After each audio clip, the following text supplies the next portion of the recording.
Hello everyone. तो आज हमारा सेक्शन है 35 DTA जो रिलेट करता है वॉलेंट्री रिटायरमेंट स्कीम।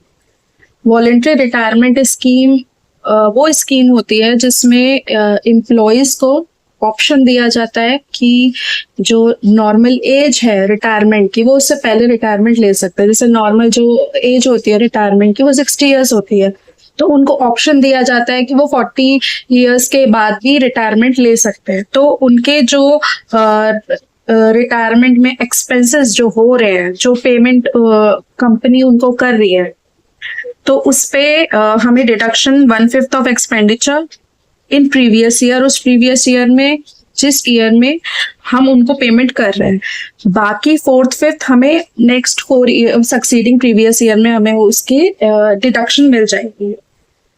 अब इससे फायदा किसे होता है? ये जो स्कीम है वॉलेंट्री रिटायरमेंट स्कीम जो कंपनीज फॉलो करती हैं, इसमें फायदा ये होता है कि एम्प्लॉयज जो है उनको एक बेनिफिट मिल जाता है कि वो टाइम से पहले रिटायरमेंट ले सकते हैं। रिटायरमेंट बेनिफिट्स भी उनको मिलते हैं, पीएफ मिलता है, ग्रेच्युटी मिलती है, टैक्स फ्री कंपनसेशन मिलता है। और कंपनी को बेनिफिट ये होता है कि न्यू टैलेंट कंपनी ग्रैब कर सकती है। जो न्यू टैलेंट होगा तो उसके पास हर एक चीज न्यू होगी, न्यू नॉलेज होगी, तो कंपनी को ही फायदा होगा। प्लस उनकी कंपनी की लेबर कॉस्ट कम होगी और जो यूनियन डिस्प्यूट, लेबर डिस्प्यूट्स जो होते हैं वो भी कम होंगे। प्लस एम्प्लॉयज इतने बेनिफिट लेके अगर जाएगा तो उसके साथ भी कंपनी के एक पॉजिटिव रिलेशनशिप रहेंगे। तो इसलिए ये काफी हद तक वॉलेंट्री रिटायरमेंट स्कीम जरूरी हो गई है कंपनी के लिए, तो कंपनी ये फॉलो अप करती है। अब अगर अमलगमेशन या डीमर्जर होता है तो उस केस में ये सारे प्रोविजन जो डिडक्शन के जो प्रोविजंस हैं, ये अमलगमेशन के केस में अमलगमेटेड कंपनी को मिलेंगे और डीमर्जर के केस में रिजल्टिंग कंपनी को मिलेंगे उसी प्रीवियस ईयर में जिस ईयर में अमेलगमेशन हुआ है और हम कंपनी ने ये एक्सपेंडिचर किया है। रीऑर्गेनाइजेशन के केस में क्या होता है कि प्राइवेट कंपनी या अनलिस्टेड पब्लिक कंपनी को सक्सीड किया एलएलपी ने, तो ये जितने भी प्रोविजन है इस सेक्शन के वो एलएलपी पे अप्लाइड हो जाएंगे। डिडक्शन जो हम इस सेक्शन के अंडर ले रहे हैं वो कहीं इस एक्ट के दूसरे प्रोविजंस में अप्लाई नहीं होगी।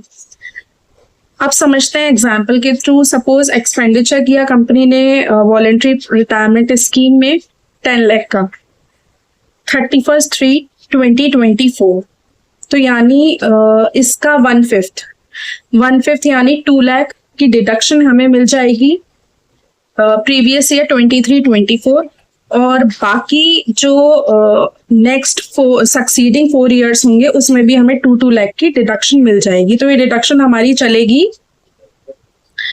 23-24 से 27-28 तक। अगर कंपनी ने इसमें और एक्सपेंडिचर किया आगे ईयर्स में 31 मार्च 25 में, तो ये डिडक्शन हमारी कंटिन्यू रहेगी 24-25 से 28-29 तक। नेक्स्ट है section 35CCC, expenditure on agriculture extension project. इसमें क्या होता है कि एसएससी अगर कोई भी एक्सपेंसेस कर रहा है एग्रीकल्चर एक्सटेंशन प्रोजेक्ट में, तो उसको डिडक्शन 100% ऑफ सच एक्सपेंडिचर।